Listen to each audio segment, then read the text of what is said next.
Thank you so much for watching RIF TV. Now, this interview is obviously with video, but I don't interview everybody on Zoom.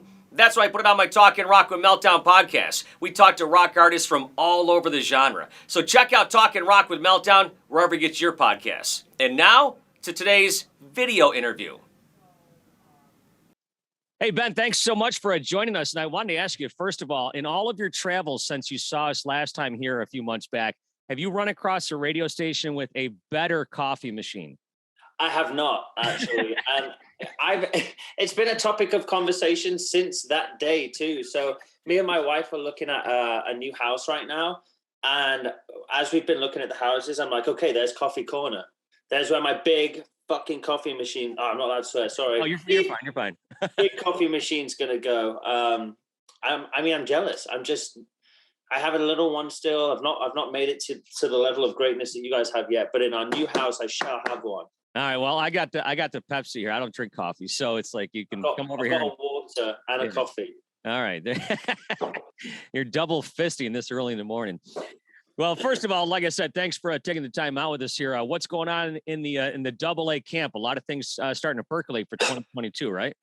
Yeah, man. I mean, I think obviously we last time we were with you, our album had just come out, and then we've had an EP come out, and we're currently working on a headline tour, which we've not headlined since like 2018 because we spent most of 2019 and 2018, I think, touring arenas with Shinedown.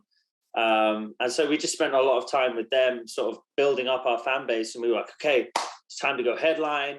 And then COVID hit. So we haven't headlined in years at this point. So I'm excited. I think we're close to being ready to announce a tour soon, I think. So yeah, it's gonna be awesome. Yeah, you got a few dates, of course, lined up over in Europe and stuff. Then a couple dates here in the States. But you're talking about this headlining tour and stuff. Will you be playing some festival dates around the country? I'm not really entirely sure. I think there are two. There's a festival in Milwaukee. I think we're playing a couple. But as far as like the Danny Wimmer festivals and stuff, I'm not really too sure. It seems to me like everyone's putting on festivals now. Yeah. Yeah. I've noticed everyone now is putting on festivals. So interesting. Well, of course, like you just mentioned, Danny, those are the festivals that you really want to get on because they seem to have perfected it and do it right. Well, and Danny Wimmer's been working on it for so long. I remember at the first Danny Wimmer festival we played, I think was Rock on the Range back in 2010. And it was, he's been working on it for over a decade, and he's done a lot of research. He's gone back and forth to Europe and seen how they do Rock am Ring and Rock im Park and Download, and putting on a well-organized, well-run festival it's hard. It's a lot harder than people think. And it's so much easier to get a festival name and get bands to show up. That doesn't make it a festival. It's a really hard thing. So what Danny Wimmer's done is it's pretty spectacular. So yeah, anytime Danny rings our doorbell and asks if we want to play a Wimmer festival, we're always excited. But there are some smaller ones that kick ass too. We've been pleasantly surprised. We've turned up at festivals like, what's this going to be like? And it's been rad. It's been fun. Yeah, but that's just what I was getting at too. It's like when Danny calls, you go do his festivals because they are the biggest and they are the best right here in the States. And I think that's where it may have started, right? With I think it's where it started with Rock on the Range, which is now Sonic Temple. But it's like all these festivals now across the whole country, and it's like you want to be on those big stages, don't you? Yeah, absolutely. And like I said, even just the fact that he's been doing it so long, and just being able to organize a festival makes the difference for especially not even just for the artists, for the audience too. Even small things like I've seen smaller festivals mess things up, like toilets. Like, oh, they've got 10,000 people turning up and 5 porta potties. It's like, didn't think of that one through, did you? Or food or radio frequencies. Like a smaller festival might not think to get radio frequencies for bands sectioned off. So when you turn up on stage, all you're getting in your ears is and it's just like, it's a nightmare. There's a lot goes into it. So yeah, Danny Wimmer's he's the man. He's killing it. Yeah, that reminded me of the scene. Remember when in Spinal Tap when they were playing in that Air Force or whatever? Yeah, exactly. That's the kind of stuff that goes on. So you mentioned just before, like last time you were here, the record had just dropped and stuff, and we were talking about vinyl and stuff. I want to get that on vinyl still, but the EP. So why the EP so shortly after the full release? It's I think basically we the way we release this album is so different to how everyone does things now. I think in the world we live in, the digital age we live in, the journey or the record has become slightly less important, and it's become more about releasing a single, letting it grow, releasing another single, letting it grow, releasing another single, letting it grow, and then dropping an album that has 3 already big singles on it. We did the opposite. We announced an album, put out Alone Again, and put the album out almost immediately afterwards. And so we're very focused on the journey that the album takes you on. And so for us, it came time to do song number 2, single number 2, sorry, which is obviously Never Gonna Learn.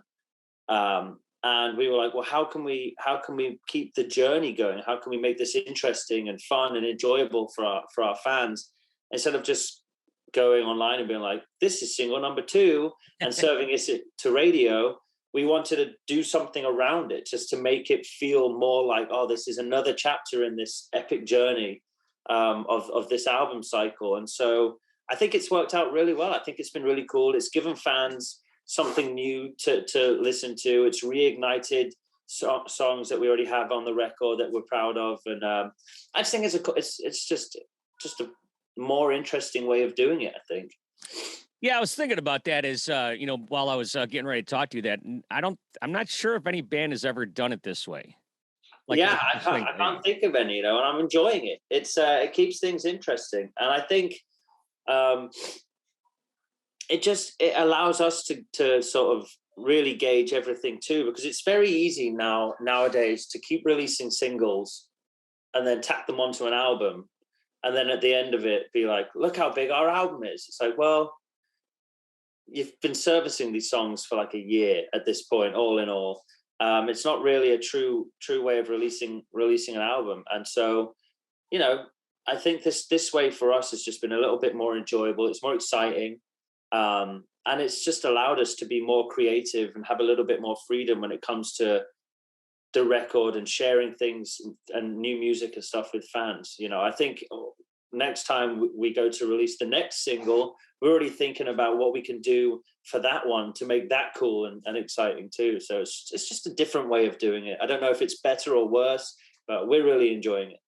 Yeah, I was going to ask you how the fans have responded, but you really haven't been able to get out there. I mean, I don't know how active you are on social media or whatnot, but I mean, what's been their perceived from the fans?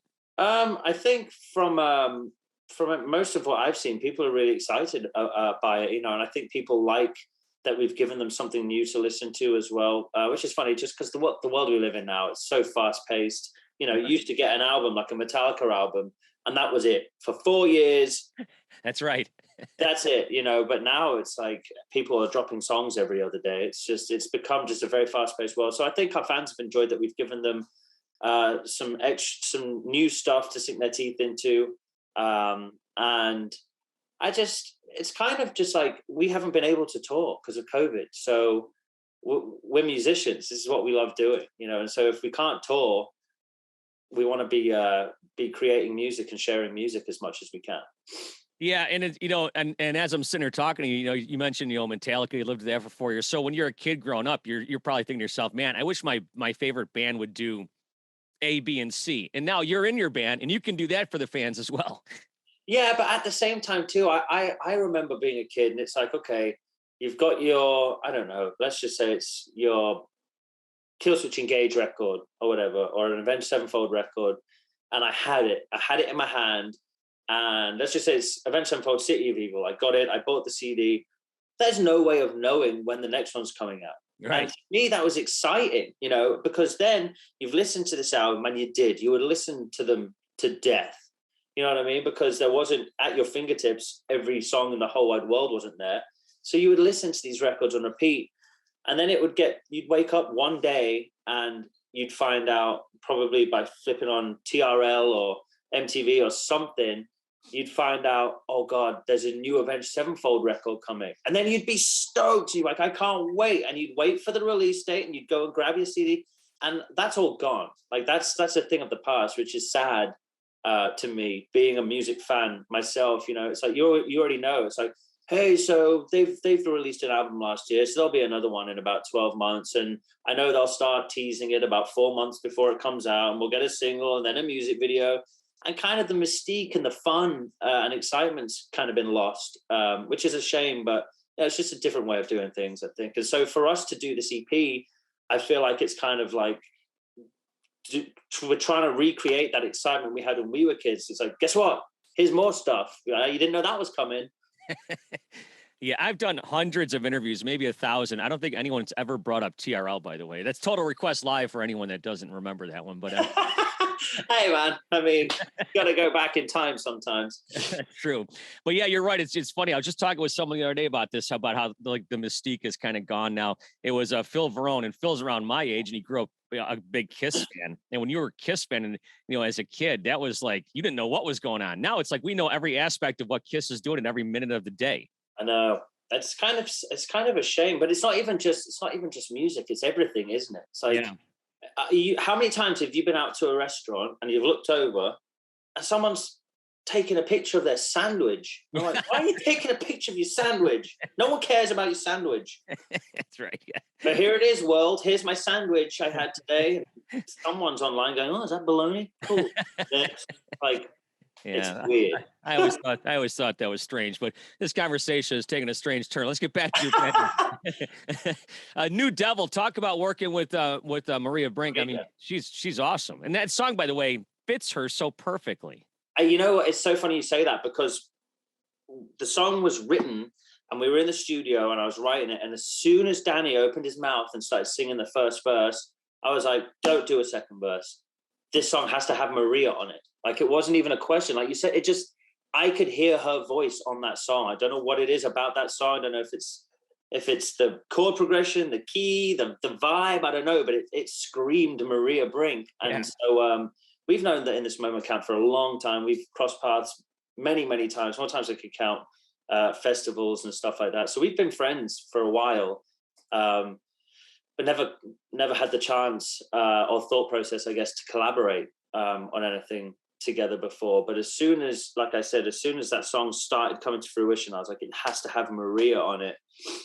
So we reached out to Maria to see if she'd be interested, and she was obviously like, yeah, let's do it. And she's just great. She's just got such a unique, distinctive voice, which I think Danny has as well.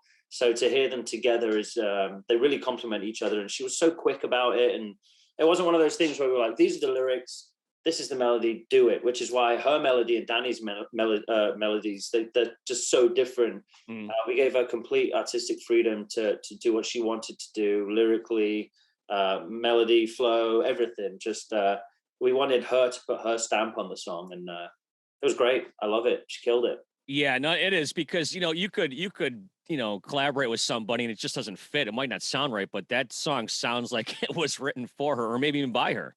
Yeah, I mean, the funny thing is, it's like a lot of people will do a collaboration just to have another name on a song because they think it will help with streams. But this one, we never intended to have a collaboration on any of the songs.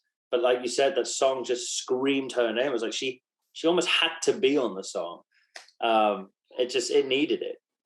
Has there been anything like that happen before, where you might have heard somebody else's voice or guitar or whatever in your head and you couldn't make the collaboration for whatever reason? Or does that not happen a lot? I don't think that's happened to us before. I think there was there's one song, I think, on the Like a House on Fire record called I Don't Need You, where when we were doing it, I was like, I definitely want someone else to sing the second verse of this song. And I thought Brent Smith from Shinedown could have been really cool, and he's a good friend of mine. So I was like, that could be really cool, but it just, it didn't feel like that was necessarily the right fit, and they were busy and we were busy, so it kind of like was a passing thought more than this voice needs to be on this song. But then when I heard Grace Grundy's voice, who actually ended up being on the song, I heard her voice on the TV show. And immediately when I heard her sing a different song, I was like, oh my God, this is the voice that needs to be on I Don't Need You. So yeah, I think, you know, certain songs, like you said, the voices lend themselves nicely to it. And other times it's like, oh, it's just a collaboration for the sake of being a collaboration. Yeah, I've talked about that with musicians before as well. It's, you know, it's, yeah, I know exactly what you're saying. Hey, I saw this headline saying, I thought I'd ask you about this. It said Slash was talking about touring. He says he thinks that touring during the pandemic restored Guns N' Roses' passion for music. Did you find the same thing when you got back on stage? For me, it was a slightly different experience because I've not been awarded this much time ever to be home and be a dad and be a husband. So I've absolutely loved every second of being home, you know. And I know it sounds terrible to say because I know the pandemic's been tough for everyone, myself included, but just the time it's awarded me to spend with my kids and my wife has Especially been, since you had how old is your son? my oldest son is 4, my oldest daughter is 5. My youngest son is 19 months. And Oh, that's right. Yeah. Yeah. We had this conversation when you were here. You got about 18 kids. That's right. Now I remember. So. Yeah. I got 4 kids. And so for me, going back out on tour was really hard.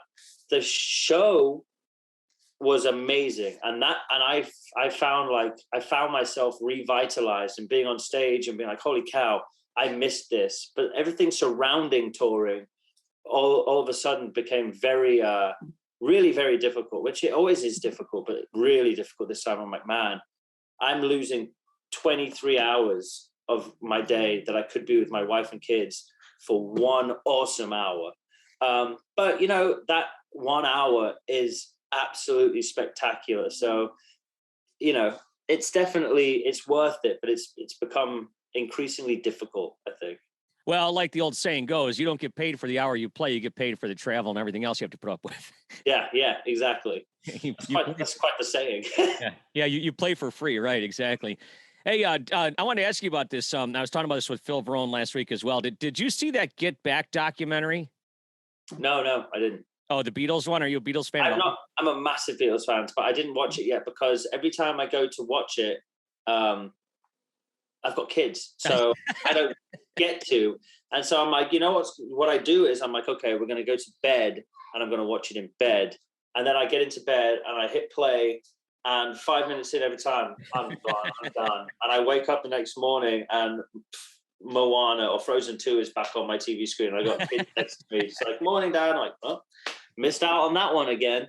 No, it's an amazing documentary and pretty inspiring as far as writing music. So I was just curious if you had seen it. The Beatles are the greatest band of all time, period, in my opinion. Yeah. And their whole story is fascinating. They weren't even people are like, oh yeah, the Beatles, they were a band for what, 60 years? It's like, no, they were a band for like 2 seconds. Right. They weren't even around. I mean, there's been record cycles longer than they were a band. Yep. And look what they achieved. You know, it's like, it's absolutely fascinating. Phenomenal band.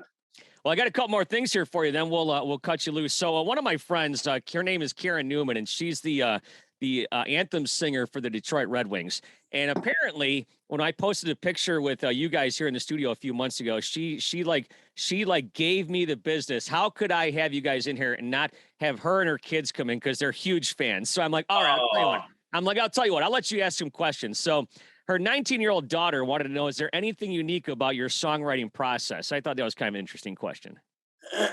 Yeah, I think, honestly, and I do think it's kind of unique now because going back to what we were talking about the journey and the record becoming less important, I think a lot of times, and maybe I'm wrong, I don't know, but I think a lot of times, a lot of people sit down and write a song now and they're listening. What's popular right now? What's killing it right now? What's number 1 in the charts right now in my world? That's what I'm going to do. That's what I need to do. That's where success lies. Whereas for me, when I start writing a song, it none of that ever comes into my head. I want a song to sound just as good in 20, 30 years as the day I wrote it and recorded it, because I think, you know, music lives forever.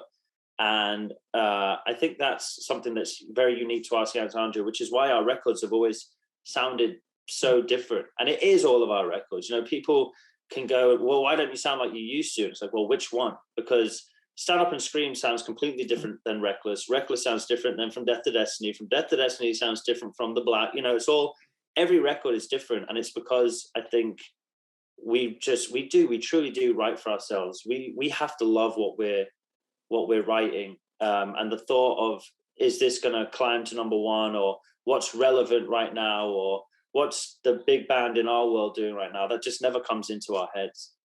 Now, you know, maybe this is a question for Danny, but he does have some of those pop sensibilities, and I hear it sometimes in some of your music. But do you guys write around his pop sensibilities, or do you guys have to sometimes tamp him down a little bit, or bring him up, or how does that work when he writes all these different songs for different people and everything like that? Well, so I write all the music for Asking Alexandria, and Danny's super unique in the sense that he doesn't want to hear what I'm writing. So right now I'm writing new music, and I'm sending it to our manager, the rest of the band, getting their feedback, getting their thoughts, and that's the process. Danny doesn't want any of it. He never has. He's like, I don't want to hear it. He likes to hear it for the first time when he's in the studio.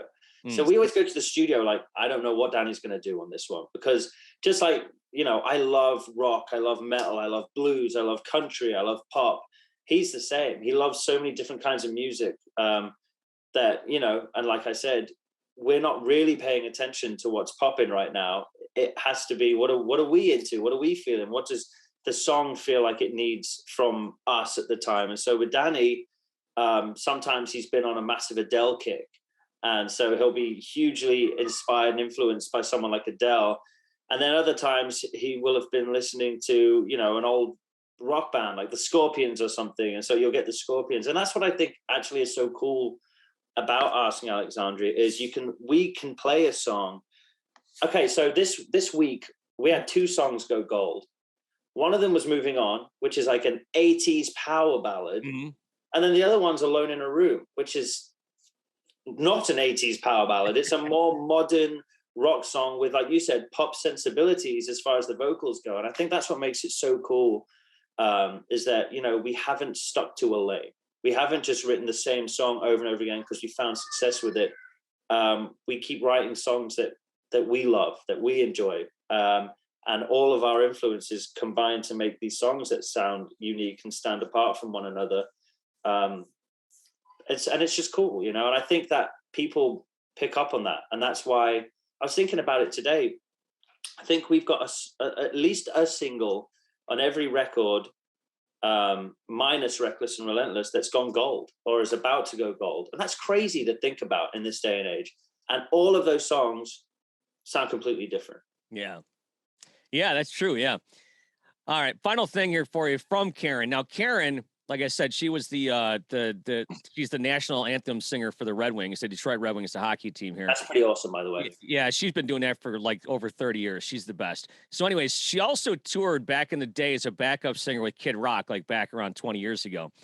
So she wants to ask, do you ever look out the bus window as you're rolling down the highway and find yourself wondering, man, do all these people in their cars love their job that they're driving to as much as I do? That's such a funny thing. You know what's so funny about that is I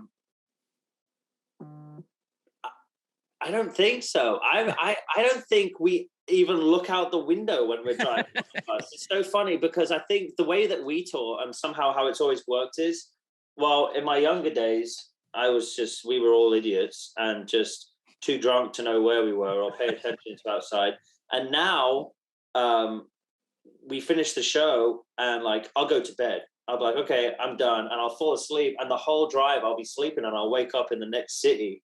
But I do often think about, you know, what people do for a living. And like, I like to people watch. So I'll see someone walking and my thought process won't be, I wonder if they're happy in their job. But I'll be like, I wonder where they're going today. Or I wonder what they're going to do. I wonder if, you know, how their day's going. So I guess it's kind of a similar thing. Yeah, she toured, of course, like I said, with that band. And it's funny you mentioned that because, you mentioned Rock in the Range. And it reminded me, I don't know if you were there, and I asked Danny about this, and he doesn't remember, but I was in the press tent at the Rock in the Range with all the other radio stations and whatnot. And this was going back 6, 7, 8 years ago, whatever it was. I don't know if you were there, but Danny came through the tent, kind of hammered in the middle of the afternoon with a football helmet on. That sounds like something Danny would have done. It sounds to me like he was probably with someone from We Are Harlot when he was doing that stuff. That's possible too. That's possible. And he was just at his wildest phase there. But going back to, is it Karen you said her name is? Yeah, Karen Newman, yeah. Okay, so we, like on this last album we recorded, we had a phenomenal woman come in and sing songs, backing vocals and stuff for her. But it sounds like we might have someone that we could reach out to for the next album and have her come and lend her vocals. Man, she's going to owe me a big one on this one. I'll tell you that much. Yeah, no, she's the best, and she does her own stuff, and she's a local Detroit icon here. But yeah, that's awesome. Yeah, she's really cool. And yeah, I couldn't believe it. I posted that picture of us, and she's like, I can't believe Asking Alexandria is in your studio, and I'm here doing whatever she was doing. So, but well, next album, there's a slot for her to sing on it if she so chooses that she wants to. If she wants to come on, there's a spot. All right, fair enough. Well, Ben, thanks so much for the time. Good luck, and I don't know. I hope to see you in Detroit this year. I think you will, sir. I'm really confident. I think we're really close to announcing a headline tour, so fingers crossed. All right, good luck with the EP. Never Gonna Learn. Of course, See What's on the Inside is out as well, and really cool. And like I said, the vinyl is out, right? Or isn't it? The vinyl's still like everything's so backed up with everything. But I got a call off our label yesterday, and they were like, the vinyl's going to be in like 3 or 4 weeks. And I was like, woohoo, it's happening. So 3 or 4 weeks, apparently. All right, because I'm a vinyl junkie, and I got to get that. So, but I appreciate your time. Go back, take care of those kids, and we'll see you here next time in the Motor City. Thank you so much, mate. I'll see you soon.